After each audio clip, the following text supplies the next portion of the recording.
Oi, meu nome é Maísa, eu tenho 22 anos, amanhã, hoje eu tenho 21. Sou casada, estudante de medicina, atualmente indo para o sexto período. E eu quero compartilhar um pouco da minha história com vocês. Eu quero que vocês entendam quem é essa pessoa por trás dos vídeos que vão começar a ter por aqui, quem é essa pessoa que fala tanto sobre métodos de estudo, sobre produtividade, da onde ela adquiriu toda essa. Não seria influência a palavra certa, né? Mas essa autoridade para falar sobre esses temas. Tipo, quem que é ela na fila do pão para falar essas coisas para mim? Então, acho importante que vocês conheçam um pouco mais sobre quem eu sou e como eu cheguei onde eu cheguei. E basicamente eu quero que vocês entendam. E para eu falar sobre tudo isso, eu tô com a minha colinha aqui, que a história é longa. Vou dividir em alguns vídeos, inclusive, para eu falar sobre como eu atingi o que eu atingi em produtividade, em relação a estudos, em relação a tudo que eu sou hoje. Eu preciso começar do começo. E esse começo começa quando eu era pequena, basicamente quando eu nasci. Eu nasci numa casa não privilegiada socialmente. Minha avó era costureira, meu avô trabalhava para a prefeitura, minha mãe nunca fez faculdade, ela era modelo na época que ela descobriu que estava grávida de mim. Minha mãe tinha 18 anos. E naquele momento, claro, foi um susto. Minha mãe descobriu que estava grávida. E a partir daí as coisas mudaram. Eu vou encurtando os aspectos da história pra gente ficar com isso aqui mais fluido, tá? Quando eu tinha 2 anos, minha mãe se mudou para São Paulo em busca de uma vida melhor, em busca de poder me dar um futuro que ela achava que eu merecia. Porque minha mãe sempre pensou que a educação estava acima de tudo e qualquer coisa. Então eu tinha que ter uma educação que ela não teve. Eu tinha que estar nas melhores escolas, eu tinha que ter as melhores oportunidades. E ela tinha isso dentro dela e começou a lutar por isso aqui em São Paulo. Ela veio para São Paulo sozinha. Tinha dia que ela falava que comia uma coxinha e mandava todo o resto para mim de dinheiro para poder estudar no que era a melhor escola da cidade do interior que eu morava com os meus avós. Fiquei morando com eles até os meus 6 anos de idade. E dos 2 aos 6, minha mãe começou a fazer um salário de mais ou menos 40 mil por mês. Sem faculdade, sem nada, como vendedora de carros. Só com a força de vontade e o dom que ela tinha de vender. Simplesmente vender. Aprendeu muitas coisas em São Paulo. Eu vim pra cá com 6 anos. Logo depois minha mãe casou com o meu padrasto. E a gente vivia uma vida de luxo. A gente tinha uma vida muito boa. Uma vida que a gente tinha uma casa de campo, uma casa na praia, nossa casa permanente. Eu estudava nos melhores colégios, eu tinha acesso a tudo que eu queria. Tinha acesso a todas as coisas materiais que minha mãe considerava importante. Eu estudei num colégio bilíngue integral, que eu saía de casa, juro, eu acordava às 4h30 da manhã pra sair de casa, acho que 6, tá no colégio, não, saía antes, eu tinha que estar no colégio às 6h30, 7 horas, eu ia de van, o colégio era em Osasco, morava em Santana, e aí eu ficava lá a tarde inteira, tinha aulas, voltava, me deixava na loja de carros da minha mãe, e eu ficava lá até 8 horas da noite, chegava em casa e a mãe várias vezes me deu janta, assim, eu dormindo, porque eu não tinha forças pra continuar meu dia, de tão cansada que eu tava. Minha mãe, ela fez tudo aquilo que ela julgava o mais importante pra mim. Eu sou muito grata pela educação que eu tive, porque isso com certeza fez toda a diferença pra mim. E nem sempre eu tinha toda essa minha disciplina com os estudos. Depois de um tempo, aconteceram algumas coisas, minha mãe, ela faliu. Mas faliu assim, de falir mesmo, completamente. A gente se mudou pra praia, na verdade, antes disso. A gente foi morar em Bertioga. Minha mãe montou um restaurante, a construção demorou muito, várias coisas aconteceram.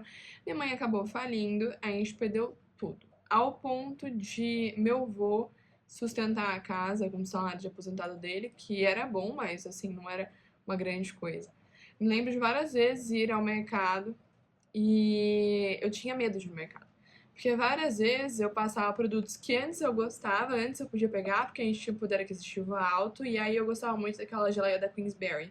E minha mãe falava, filha, não pega isso, porque não dá. Tipo, simplesmente não dá. A geleia era R$ 20, eu acho, na época. E aí não dava. Eu lembro de uma vez que minha mãe, eu pedi um picolé, eu gostava muito de um da Kibon, que tem uma casquinha bem dura dentro, e ele é branco por fora, tablito. Maravilhoso. E aí eu queria muito um tablito. E falei, mãe, eu quero um sorvete. Aí ela começou a chorar e eu não entendi nada na hora, nada. Mas ela começou a chorar porque ela não tinha dinheiro pra me comprar um tablete. Várias e várias vezes a gente passou no mercado, minha mãe com a esperança de passar aquela compra no cartão e o cartão dava recusado, cartão de crédito. E minha mãe foi fazendo uma dívida grande. Meu avô, por várias vezes, chegou em casa e fez a compra do mês. Fez a compra com itens de higiene, itens para limpeza da casa, todos esses itens porque não tinha. E bem quando minha mãe faliu, ela tinha se separado já. Então era eu e ela, basicamente. E foi uma época muito difícil. Cortaram a energia de casa, minha escola, minha mãe nunca deixou faltar. Mas ela não pagava também. Ela fazia acordos, ela tinha um restaurante, então, restaurante em praia tem época de temporada, né? Era a época que ela ganhava algum dinheiro para cobrir as contas que estavam ali, tipo, vai cortar a energia, vou cobrir essa conta, vou cobrir algumas outras contas, e minha escola sempre foi feita com base em acordos. Chegava dezembro, eu não sabia o que ia acontecer, nem minha mãe, mas ela fazia acordos nas escolas que eu estudei para que ela pudesse pagar uma parte e depois diluir ao longo do ano. E isso foi minha educação inteira até o final do ensino médio. No meio disso tudo, entre minha mãe falir, quando a gente tinha bastante condição financeira, aconteceu uma outra coisa, uma outra questão, que minha mãe, ela adotou meu irmão, mas isso quando a gente estava muito bem financeiramente. Ela, na verdade, não foi bem assim a história. Uma colega dela chegou em casa, ela queria abortar, e minha mãe viu aquilo como algo que precisava ser pensado melhor, não era uma decisão ser tomada assim no calor do momento. Então ela ficou a gravidez inteira em casa, os pais em questão não sabiam. E a gente foi pegando amor pela criança, a gente foi tendo contato com a gravidez toda, e aí minha mãe decidiu que queria ficar com aquela criança. Só que minha mãe não estava na fila de adoção. E, enfim, resumindo a história, que é uma história muito longa, inclusive a gente só conseguiu a adoção do meu irmão em 2020, até então a gente só tinha guarda. Minha mãe decidiu ficar com a criança. A mãe biológica realmente não queria ficar com a criança. E a minha mãe, pela justiça, enfim, não entender porque uma mulher tão jovem queria adotar uma criança, uma mulher com condições de ter um filho, eles acharam que pelo poder aquisitivo que a gente tinha, minha mãe queria comprar o meu irmão, que hoje é meu irmão. E aí minha mãe enfrentou um processo gigantesco com investigação policial, a gente tinha nosso celular grampeado, a gente tinha muitas coisas acontecendo ao mesmo tempo. Várias vezes eu tive que conversar com a assistente social e falar como era a minha relação com os meus pais, porque eles queriam entender mais aquele cenário, só que isso foi tudo muito custoso para nossa família como um todo. A gente ficou com o Samuel em casa até os 6 meses de idade. Depois disso, ele foi para um abrigo, porque minha mãe, por amor, não queria que tirassem ele da gente. Então, quando chegava, por exemplo, assistente social, polícia, do nada, minha mãe falava, não estamos em casa. E a portaria da época ajudou muita gente nesse sentido, não tô falando que foi certo de forma alguma, mas isso foi feito por amor, porque a gente não queria perder ele, mas perdemos quando ele tinha 6 meses de idade. Samuel ficou mais ou menos um ano e meio no abrigo. A gente ia todo final de semana visitar ele no interior de São Paulo, dava 8 horas de casa. Minha mãe ia todo final de semana, eu nem sempre ia, meus avós nem sempre ia, porque a gente sempre morou todo mundo junto, eu, minha mãe, meus avós, exceto nessa época que tava mais apertado e que era só eu e minha mãe mesmo. Mas foi esse processo e era uma carga muito grande. E eu era adolescente, tinha as minhas questões, estava entrando na adolescência, tinha 12 anos, e eu me vi reprimindo meus problemas, porque que problema poderia ser maior do que o que a gente estava enfrentando? Então, essas questões da adolescência mesmo, eu acabei guardando pra mim. Acabei ficando mais quieta no meu canto, não compartilhei muito com ninguém, porque eu sabia que nada do que eu falasse ia ser mais importante do que aquilo que estava acontecendo. E mesmo que eu falasse, a situação em casa já estava tão ruim, então para que piorar? Com questões tão triviais quanto meus problemas de adolescência. Tive uma anorexia nessa época, cheguei a pesar 40 quilos, parei de crescer, tenho essa altura desde os meus 12 anos. E foi aí, depois da minha anorexia, que eu comecei a entender um pouco mais sobre a alimentação, quando eu estava me recuperando, estudei muito sobre, porque eu sempre fui muito curiosa. E isso me faz ter uma alimentação muito saudável hoje, muito funcional, porque eu sei o quanto faz bem para mim nutrir o meu corpo de uma forma boa. Demorei muitos anos pra superar uma compulsão alimentar que eu tinha por doce, mas vamos chegar também nessa parte. Gente, as histórias se misturam porque tudo ocorreu ao mesmo tempo, assim. 2012 foi o pior ano, se não tava acabando o mundo lá fora, lá em casa tava. Porque tava bem ruim. E mediante todo esse caos que tava acontecendo, o que me segurou sempre foi minha grande base, foram os meus estudos. Quando eu entrei pro sexto ano, olha a cabeça da criança na época, né? Eu comecei a pensar, tá, agora eu vou entrar pro sexto ano, agora a coisa ficou mais séria. Então eu tenho que entender como é que eu vou estudar daqui pra frente. E eu estudava na praia e, em comparação às escolas que eu tinha estudado em São Paulo, eu achava o ensino muito fraco. Eu achava que estava muito fácil. E eu sempre gostei muito de desafio.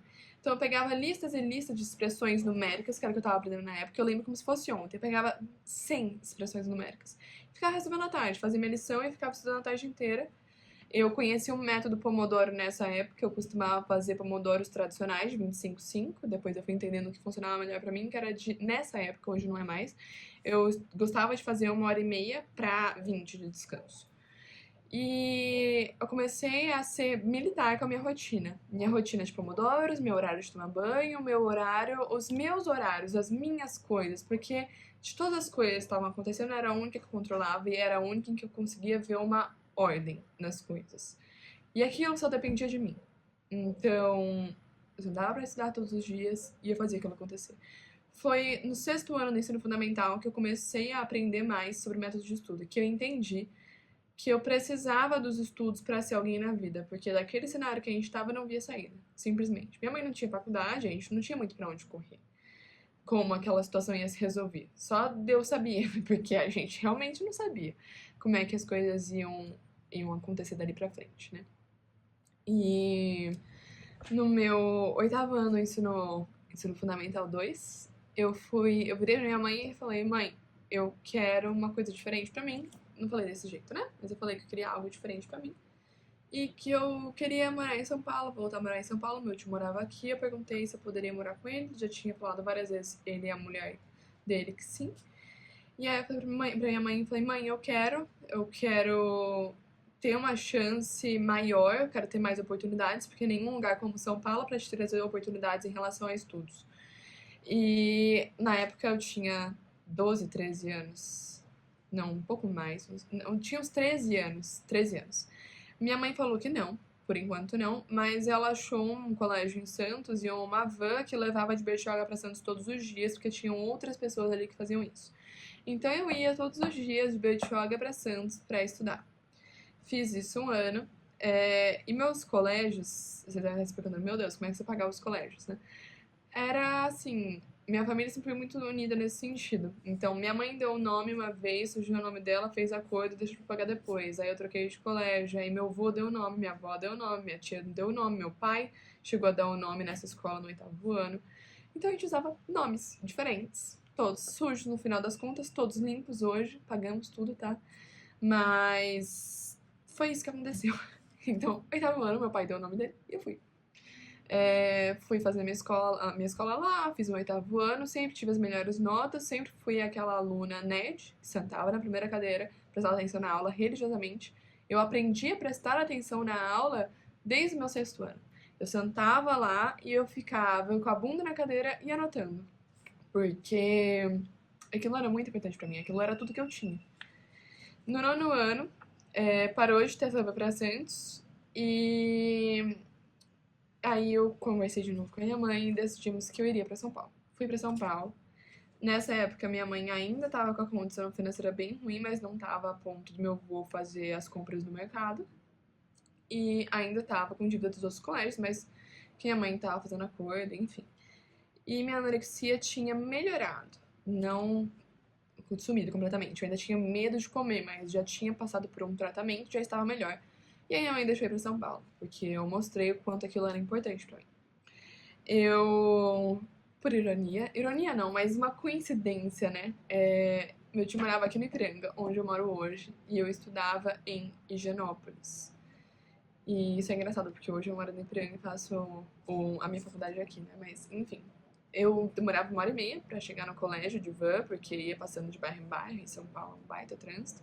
1h30 pra ir, 1h30 pra voltar. Não tinha muito como ficar saindo nesse começo, porque, enfim, condição financeira não ajudava. E meu pai também, você deve estar se perguntando, ah, mas seu pai, ele demorou muito tempo pra passar na OAB, fez várias e várias provas. Antes disso, ele tinha um bar e ele fazia a faculdade em paralelo a esse bar que ele tinha, que dava uma renda pra ele. Então ele fez uma faculdade meio que nas coxas, né? E aí depois ele ficou 9 anos, ele fez 9 vezes a OAB. E aí ele passou com uma das melhores notas no final desses anos, aí ele conseguiu passar. Então, meu pai ainda não estava ganhando dinheiro, né? Não ajudava, eu ajudava com o que podia, mas não ajudava como ajuda hoje. E, enfim, fui para São Paulo e eu não, muito menos agora, eu ia trazer os problemas que estavam acontecendo comigo para minha mãe. Porque, ou para minha tia ou para minha avó, porque eu sempre tive uma ligação muito especial com a minha tia e com a minha avó, que assumiram um certo papel de mãe, enquanto minha mãe saía para trabalhar e fazer a nossa vida financeira acontecer. Quem tinha um papel mais de conversa, de conversar mais comigo, era minha avó e minha tia, que foram muito importantes na minha educação, na formação de quem eu sou. E minha mãe foi também importante, mas principalmente nessa parte financeira, que ela era a provedora de casa, né, basicamente. E antes de continuar a minha história aí a partir do 9º ano, eu queria que vocês soubessem que eu tô contando 100% a verdade, mas 100% a verdade com açúcar, porque hoje são feridas cicatrizadas pra mim, são coisas que eu gosto de falar, porque eu acho que pode ajudar alguém, porque faz parte da minha história, me ajudou a construir quem eu sou hoje, me ajudou até a maturidade que eu vejo que eu tenho hoje, mas não chega nem perto eu estar contando a história do que foi. Não chega nem perto do fato de você ter o advogado da sua mãe falando ali pra vocês, ou sua mãe entrega a criança, falando pra ela, né? Ou você entrega a criança, que é meu irmão, ou você vai presa. Tipo, você não tem outra escolha. É muito pior você vivenciar sua mãe chorando porque ela não tinha condição de te dar um picolé.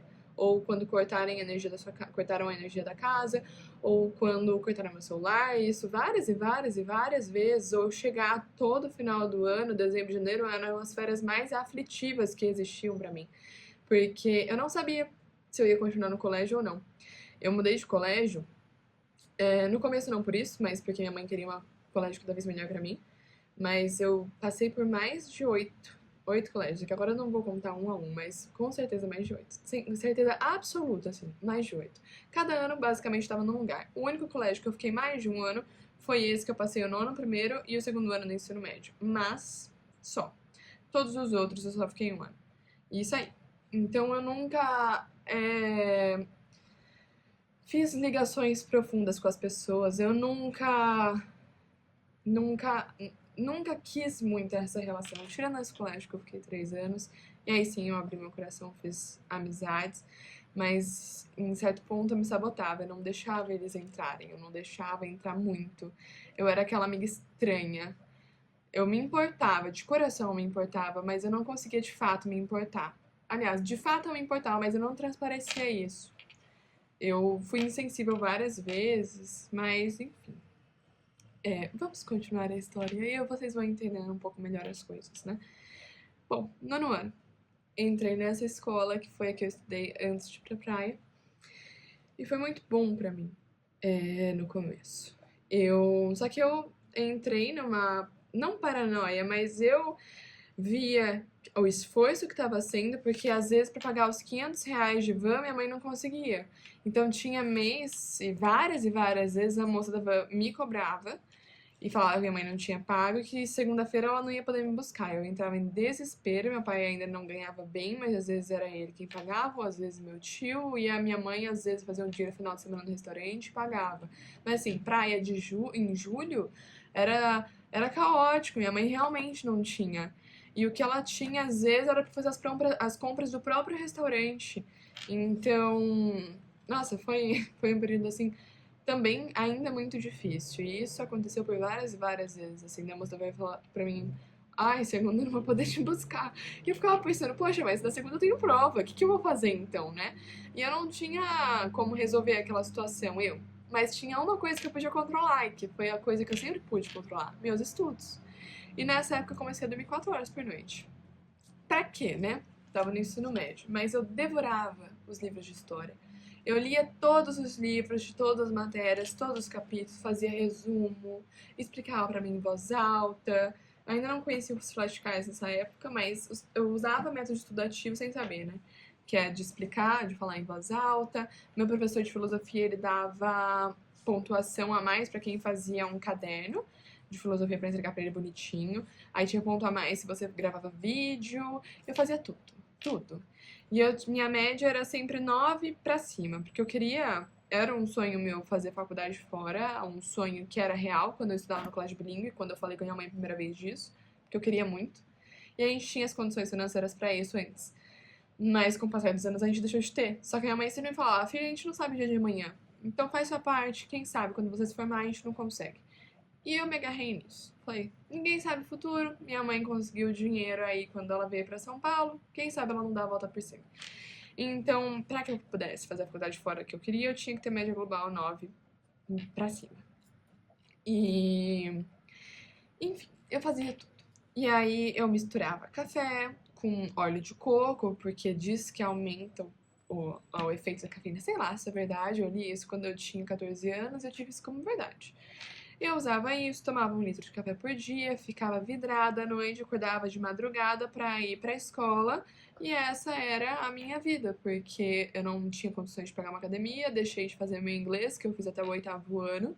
Eu falava muito bem inglês, entendia muito bem, mas tive que parar de fazer. Parei de fazer o balé que eu gostava. E, gente, não se enganem com o fato de, tipo, você fazia tudo isso, mas você não tinha dinheiro. Minha mãe nunca aceitou diminuir as coisas relacionadas à minha educação.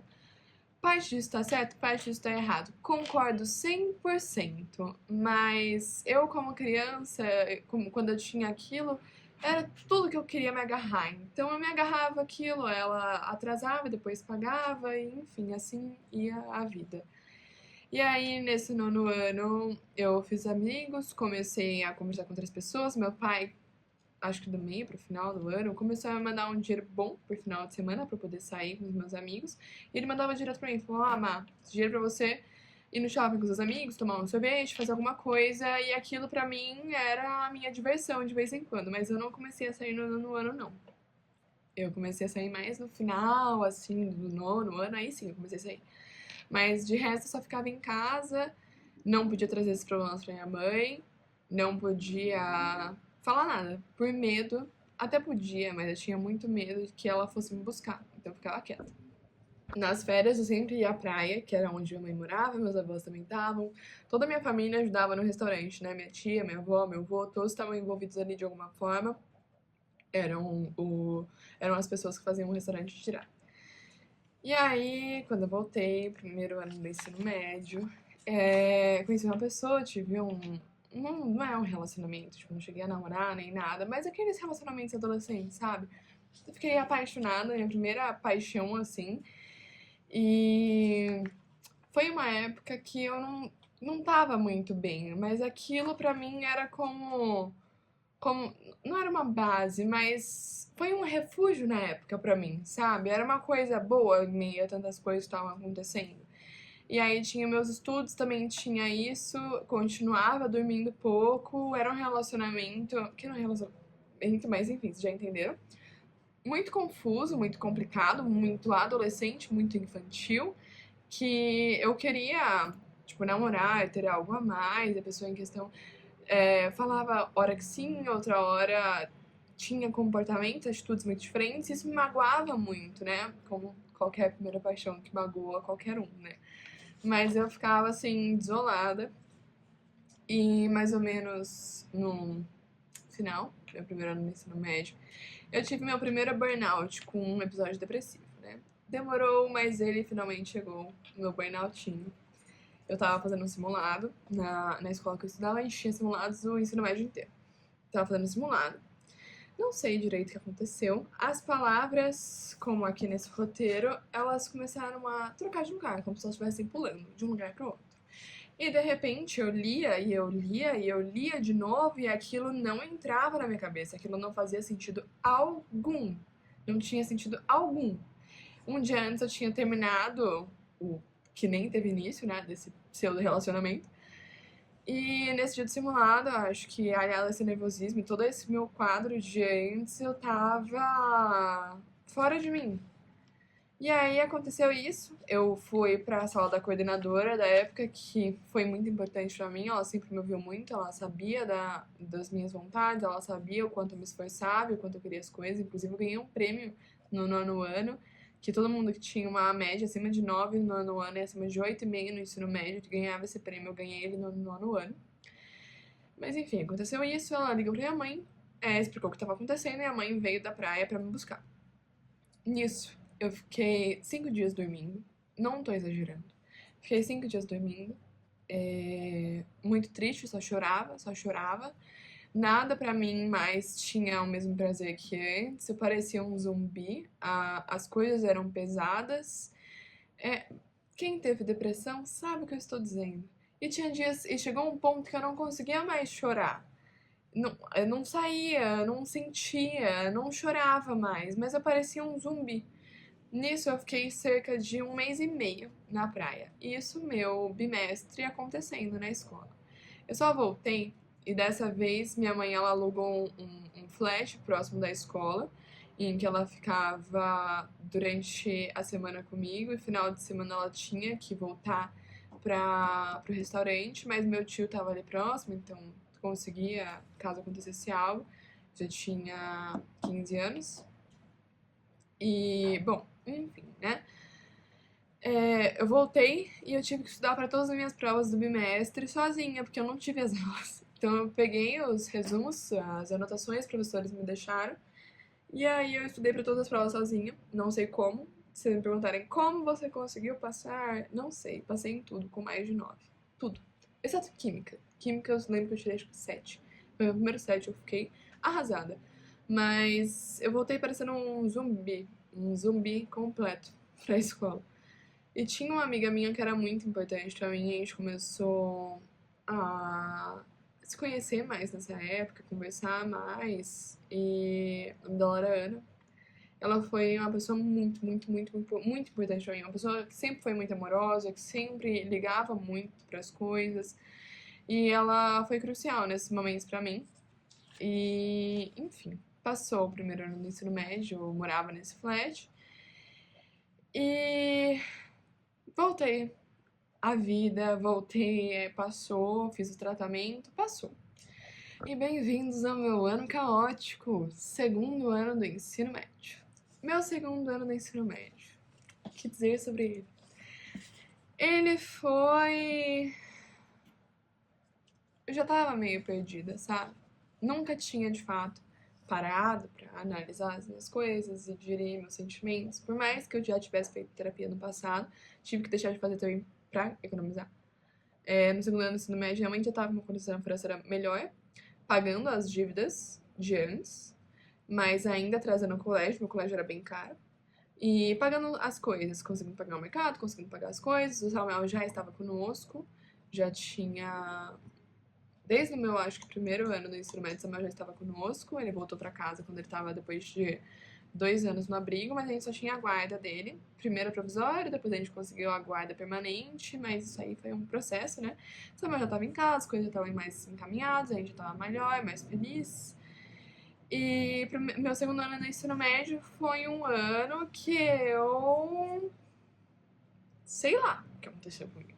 Eu comecei a beber com os meus amigos de final de semana, meus amigos bebiam, eu comecei a beber, comecei a sair todo final de semana, meu pai me mandava um dinheiro bom, como eu disse, pro final de semana, e eu comecei a usar ele pra ir pra festa. Pra ir pra festa, pra beber, pra sair com meus amigos. E todos os meus finais de semana eram baseados em sair, beber. Comecei a fumar no começo tabaco, depois eu comecei a fumar pod, mas e também fumava tabaco, né? Mas eu fumava, bebia muito, muito mesmo. Eu era, dos meus amigos, de longe, uma das que mais bebia. E era isso. Minha sexta, meu sábado, meu domingo era baseado em fazer isso. Eu saía, ficava com meus amigos, achava de alguma forma que eu tava feliz, mas hoje eu vejo que eu fazia aquilo para não encarar a realidade, todos os meus sentimentos, de tudo que tinha acontecido nos últimos anos. Então eu fazia isso durante o final de semana, durante a semana eu era uma aluna exemplar, ninguém falava que eu saía final de semana desse jeito. Porque minhas notas se mantiveram, eu continuava estudando muito e continuava dormindo pouco, tá? Porque por mais que eu tinha recebido orientação, era como se não fosse nada. E eu não me reconhecia. Chegou num ponto, no final do meu segundo ano de ensino médio, que eu ficava com pessoas em festa, fazia. É, bebia um monte, eu não me reconhecia. Então, às vezes, eu ficava com pessoas pra sentir alguma coisa, qualquer coisa que fosse nojo. Eu queria sentir alguma coisa. Alguma coisa, qualquer coisa. Qualquer coisa. Quem já teve uma depressão assim, bem acentuada, sabe o que eu tô falando. E eu não reconhecia nessa época que eu tava com depressão, tinha parado os remédios de novo, eu não era muito constante com meus remédios. Mas. Sabe quando você quer sentir alguma coisa? Qualquer coisa. Então, era o que eu tava buscando, fazendo as coisas mais estúpidas possíveis. Porque várias vezes eu voltava de festa a pé, sozinha, e ir pra casa. Porque minha mãe, nessa época, já tinha uma casa em São Paulo. Minha mãe fechou, barra, perdeu o restaurante na praia. Nessa época, ela já não tinha mais restaurante. Desde o primeiro ano do ensino médio, tudo estava acontecendo comigo. Ela também tinha muita dívida relacionada ao restaurante. E ela perdeu o restaurante, não é que ela vendeu. Perdeu. Tipo, a justiça fechou e ela pagou as coisas dela, mas foi um recomeço, sabe? E aí ela voltou a vender carros em São Paulo. E eu chegava. Minha mãe não fazia ideia disso, tá? Ela sabia que eu saía, ela achava que eu voltava de Uber. E eu voltava plena, mas só que não, né? Eu voltava a pé. Várias vezes eu voltei a pé sozinha, tendo bebido bastante, num estado assim, que eu acho que vocês conseguem ter uma ideia de como eu voltava pra casa, mas eu não tava nem aí pro que acontecesse. Mas nem aí mesmo. Eu não sentia nada. Como eu disse, eu estava doente. Só que eu não deixava isso transparecer. Nunca baixei a guarda perto dos meus familiares. Nunca. Tinha uma relação péssima com a minha mãe até 2019. A única pessoa que eu conversava mais era minha tia. Minha tia tinha uma ideia do que estava acontecendo. Mas eu me perdi por completo, assim, no segundo ano do ensino médio. E aí, como eu disse, minha mãe, ela perdeu o restaurante, pagou as dívidas do restaurante, mas algumas dívidas ficaram. E aí, no final do segundo ano do ensino médio, a escola falou que não ia mais fazer acordo, porque por mais que a mãe tinha se recuperado, ela tinha as dívidas da escola pagadas do nono, primeiro e segundo ano do ensino médio. Porque ela ia pagando, mas ainda tinha coisa pra trás. Então ela pagava o que era mais antigo e ficava o que era novo. Então tinha uma dívida. E aí, depois de 3 anos, o colégio falou que não ia mais fazer acordo, que não tinha mais como. E eu fui expulsa do meu colégio. Tipo, eu não poderia mais estudar lá. Isso acabou comigo, porque meu melhor amigo estudava lá, minha melhor amiga estudava lá. Eu tinha amigos, eu tinha pessoas ali que eu gostava muito. Essa minha amiga, a Ana, realmente era minha amiga de verdade, assim, era uma pessoa que eu gostava muito. Esse meu melhor amigo, depois eu descobri que ele falava, isso eu fui descobrindo, mas é uma parte de mim muito grande, não queria acreditar nisso. Mas ele falava as coisas que eu contava pra ele, em confidência, em segredo, coisas minhas, né, pra outras pessoas, né? Muito, muito bacana. E aí eu não entendo porque eu tenho dificuldade de fazer amizade, de confiar de fato nas pessoas. Hoje eu não me abro muito. Apesar de estar falando tudo isso da minha vida inteira pra vocês, mas é que isso é uma coisa que eu acho importante falar e faz parte do meu passado. Mas coisas e dores minhas atuais, atualmente o que eu faço é contar pra Deus e pro meu marido. E pra mais ninguém. Mas spoiler, falei marido, spoiler. Enfim, eu fiquei muito, muito mal. No terceiro ano do ensino médio, eu fui pra outra escola.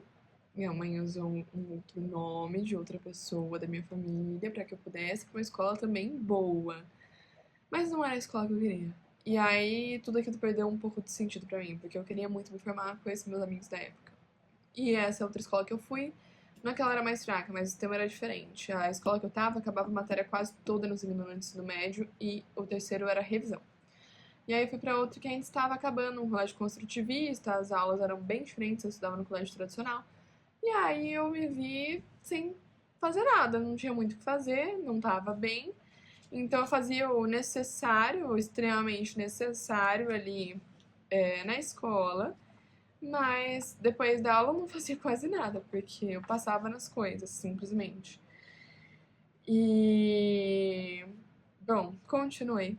Isso de final de semana sair, beber um monte, ficar com os meus amigos, ficar com pessoas sem sentido algum.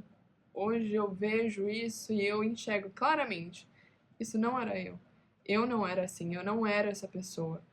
Mas juro que se vocês me conhecessem antes, é uma versão completamente diferente, uma outra pessoa. Mas, enfim, em outubro, no terceiro ano do ensino médio, outubro não, um mês antes, setembro, eu tive o meu segundo burnout. E aí foi mais tranquilo que o primeiro, mas eu não via sentido nas coisas de novo, eu não achava um motivo para elas, tinha uma falta muito grande em mim. Mas como o colégio era menos puxado, eu conseguia chegar em casa e dormir. Então todos os dias eu chegava do colégio e dormia. Dormia ou saía com amigos de final de semana, mas foi isso no que se baseou. Mas aí eu comecei a fazer um tratamento mais sério, comecei a tomar remédio, mas não adiantou muita coisa, porque tive um outro burnout um pouco mais à frente. Ah, eu confundi as datas. Um foi em julho e o outro foi em setembro. Nos dois, o mesmo quadro. O de julho eu só dormi, porque era férias. Então eu me tranquei no meu quarto e dormi. E esses amigos que eu tinha no nono, primeiro e segundo ano, eu acho que, como um mecanismo de defesa, eu acabei afastando todos eles. Todos. Sem exceção. Por culpa minha. Mas eu afastei eles. Fui insensível em alguns momentos que eles precisavam de mim e queriam contar as coisas pra mim. Mas eu acho que eu não tinha nem estrutura pra lidar com as minhas coisas. Então, às vezes eu falava, ai, não tenho tempo, ai, eu estou estudando, ai, qualquer coisa. Mas, na verdade, eu poderia ter dado um pouco mais de atenção, poderia ter feito diferente, né? Mas na época eu não fiz. Afastei todos eles. E em outubro do meu terceiro ano do ensino médio, eu tava. Já não saía tanto, já não. Nada, só queria ficar em casa, chegava da escola e dormia. Em outubro eu fui para um retiro. Retiro não, foi um curso de inteligência emocional que minha mãe me mandou, porque ela não sabia mais o que fazer comigo, porque antes eu tinha amigos, saía, por conta de todas essas fases, e agora eu tava numa fase que eu só dormia e não queria mais fazer, só dormia e não queria fazer nada. Então, minha mãe mandou para esse curso, nesse curso eu entendi muita coisa, e eu vi que era hora de chega, sabe? Então, eu fiz várias amizades depois dele. Foi quando eu conheci meu namorado, na época, Caio, que hoje é meu marido. O Caio também estava passando por um processo não igual, mas parecido. Ele foi pra lá porque ele também não estava muito bem. E numa tentativa de esse curso ajudar em alguma coisa, né? Bom, foi aí que eu me formei. Não sabia ainda que curso eu queria. Todo meu sonho de fazer faculdade fora tinha ido por água abaixo, porque até então a gente não conseguiu se recuperar financeiramente para que isso fosse possível. E aí eu terminei o ensino médio e fiquei mal, basicamente. Fiquei muito mal, mas resolvi começar um cursinho para medicina, porque eu sempre soube que eu queria a área da saúde. E na época eu ainda estava em dúvida entre medicina, psicologia ou nutrição. Mas eu comecei o cursinho mais difícil, porque aí depois as outras opções, se eu quisesse fazer, eu não teria que me esforçar tanto quanto o contrário. Comecei o cursinho, logo que eu comecei o cursinho, ainda não tinha me recuperado, tive mais um burnout, isso foi logo no começo da pandemia, que eu tava no cursinho. E aí eu decidi parar o cursinho e tirar o ano pra mim, tirar o ano pra pôr minhas ideias em ordem, tirar o ano pra finalmente entender melhor quais eram meus valores, o que eu realmente queria, qual era a minha projeção de futuro, entender e digerir tudo isso que tinha acontecido, né, nos últimos anos. E aí eu tirei esse ano de pandemia para fazer isso.